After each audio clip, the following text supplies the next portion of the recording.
This is Musicably Podcast. Hello and welcome back to the Musicably Podcast. I'm Palo Beka, musicking coach, recovering music industry executive, and someone who has spent the better part of 4 decades trying to understand one thing: why music matters so much and why so many people have been separated from it. Today I want to tell you about something that happened to me recently. Something unexpected. Something that stopped me in the middle of a research session and made me sit quietly for a few minutes. I found proof, not for a new idea, for something I have been saying for years, and I found it by accident. I was following a thread of research, one thing leading to another, the way it goes, and suddenly I was reading about a man named Victor Grauer, an ethnomusicologist from Pittsburgh, a composer, filmmaker, researcher who spent decades building a scientific case that most of the academic world chose to ignore. I had to stop reading and sit with it for a moment, because what he was saying, what he had spent his entire career saying, was the foundation underneath everything I had been building with Musicably. Not similar, not related, the same thing, just arriving from a completely different direction. Now, before I tell you about Grauer specifically, I need to give you some context. Because what I found today is not just one researcher, it is 3. 3 scientists, 3 disruptors, working in 3 different disciplines, using 3 completely different methodologies, who each arrived at the same conclusion. And that conclusion changes everything about how we understand what music actually is. But first, let me tell you about a bias. For a very long time, and I mean decades of musicological thinking, there was a dominant theory about how music began. It went something like this.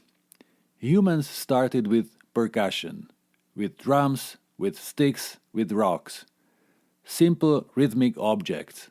And from there, music evolved into something more sophisticated. It seemed logical. It felt intuitive. Rhythm first, then melody, then harmony. Simple to complex. Primitive to refined. The problem is, this theory was never really proven. It was assumed, and it was assumed for a very specific reason. Archaeology is biased towards things that do not rot. We found bone flutes from 60,000 years ago and assumed the story started there.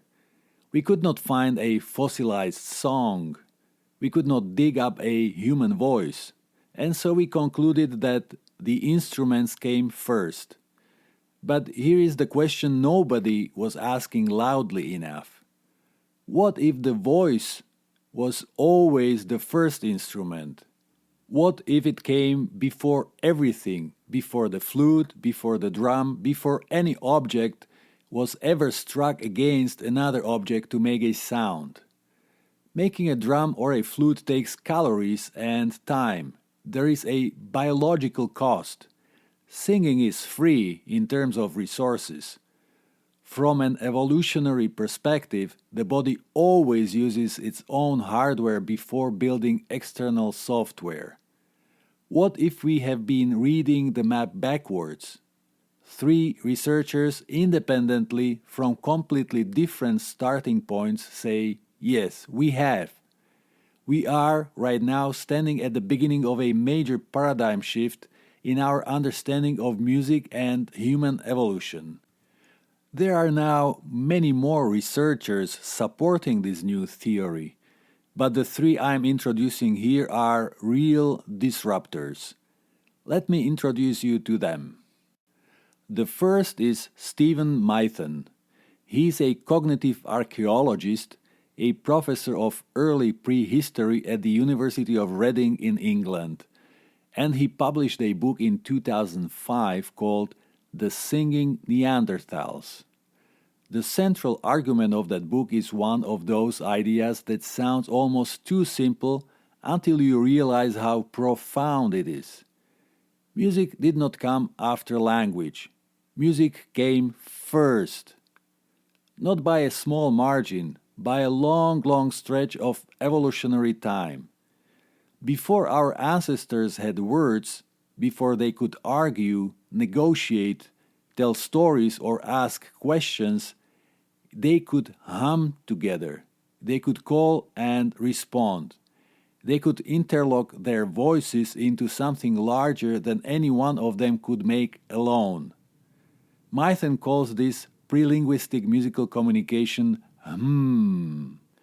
And I want you to really hear that word because he chose it deliberately. It stands for holistic, manipulative, multimodal, musical, and mimetic. A form of communication that carried full emotional meaning, not through words, but through sound, rhythm, pitch, and shared breath. And here is the detail that I keep returning to. Mithen argues that musical vocalization carried emotional truth more reliably than language does. You cannot easily fake a song the way you can fake a sentence. The feeling is in the sound itself. It bypasses the part of the mind that edits and performs and presents. It goes straight to something older and more honest. In his most recent book, The Language Puzzle, published in 2024, Mithen goes even further. He suggests that the musical brain is the ancestral brain, that the reason we are so moved by music today is that it activates a cognitive system that existed for millions of years before we ever had a word for fear or joy or longing. We did not learn to be musical. We were musical for nearly 6 million years. We have only been talking for a tiny fraction of that time. One reviewer described the mental state that Mithen's prelinguistic musical communication produced as sounding remarkably like the state mystics of every religion describe when they meditate, timeless and wordless. Timeless and wordless. The space that music opens before thought arrives to name it and categorize it is not a side effect. According to evolutionary science, it is the original state, the one that was there before everything else. I wrote one of the rules of musicking as music opens spaces beyond thought. You don't need to name them to inhabit them. Mithen was saying the same thing from evolutionary biology. So, if music came first, what was it actually for? This is where Joseph Jordania enters the picture. Jordania is an Australian-Georgian ethnomusicologist at the University of Melbourne. He is the winner of the Fumio Koizumi Prize, the most prestigious recognition in his field. He has conducted fieldwork in Georgia, Corsica, Sardinia, Bulgaria, Japan, Tibet, Argentina, and Brazil. He has spent his life following one question: why do humans sing together? His answer is both ancient and, for what I do every day, immediately practical. Our earliest ancestors sang together to survive, literally. Group singing, loud, interlocked, communal, was a survival strategy. A small band of vulnerable hominids, not particularly fast, not particularly strong, could produce through collective singing something that made them appear far more powerful than they were. The sound of the group was the armor of the group. But the more important thing was what happened inside the group when this singing occurred. Communal singing produced an altered neurological state. Fear dissolved. The sense of individual boundary softened. The group moved and felt and acted as one. This was not a pleasant side effect of doing something useful. This was the mechanism itself. The altered state was the point. Now, I want you to hold that idea alongside something I observe in almost every person who comes to me saying they cannot do music. The thing that stops them is almost never ability. It is fear. Fear of judgment, fear of looking foolish, fear of not being good enough. The performance frame, the invisible architecture that divides every musical situation into performers on one side and audience on the other, has made fear the automatic companion of music making. But Jordania is telling us something remarkable. Before the performance frame existed, before anyone thought to divide the room, the original function of communal music was the biological opposite of fear. It was the ancient technology for removing it. What we have done over centuries of professionalization and commodification is take the thing that was designed to dissolve fear at the deepest biological level and rebuild it as a machine for producing fear instead.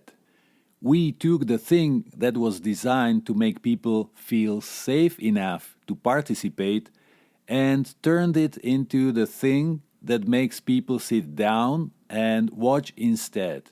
That is not a small cultural shift. That is one of the most extraordinary reversals in human history.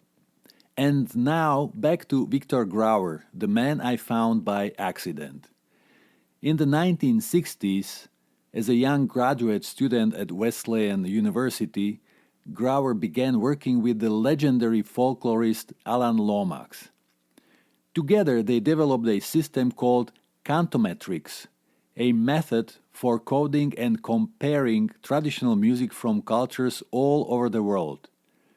They were building, in effect, a global map of how humans actually make music when nobody is telling them what music should be. What the data eventually revealed was both unexpected and completely logical. We used to think humans started with one note, monophony, and learned to add more over thousands of years. Grauer proves we started with everyone and learned to move towards the soloist much later. The oldest traceable musical tradition we can identify, the music of the Pygmy peoples of Central Africa and the San Bushmen of Southern Africa, communities whose genetic lineage connects them directly to the earliest branches of the human family tree, is built around communal, polyphonic, interlocked vocal music.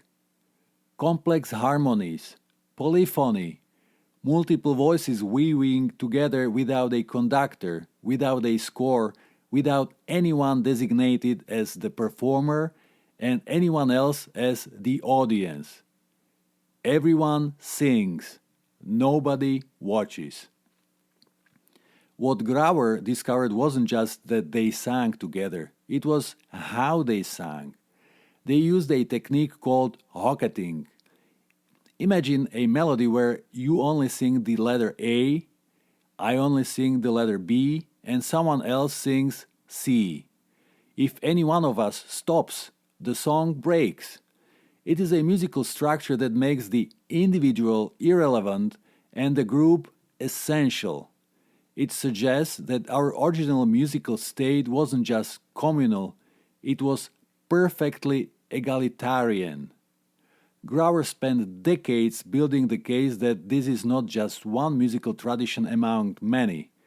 It is the original one, the template. the sound that was already ancient when our ancestors began their long migration out of Africa, and whose echoes can be traced, if you know what to listen for, in musical cultures all around the world.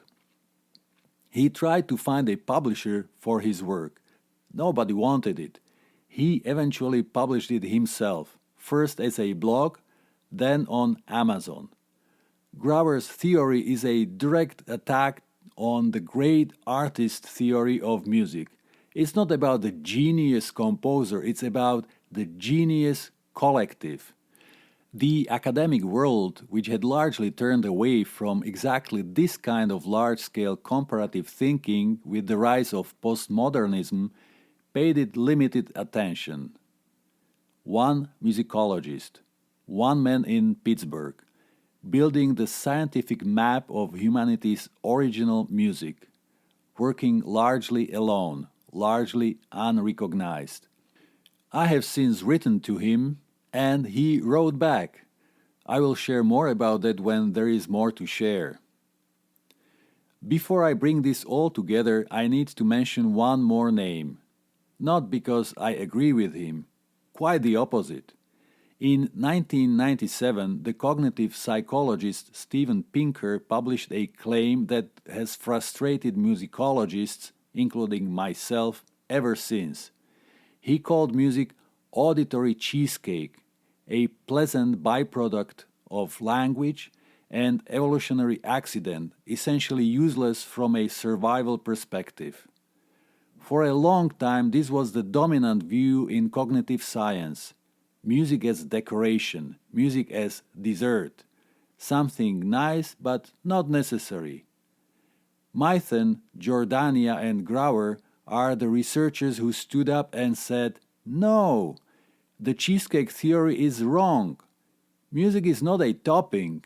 It is the yeast. It is the thing that allowed the bread of human society to rise in the first place."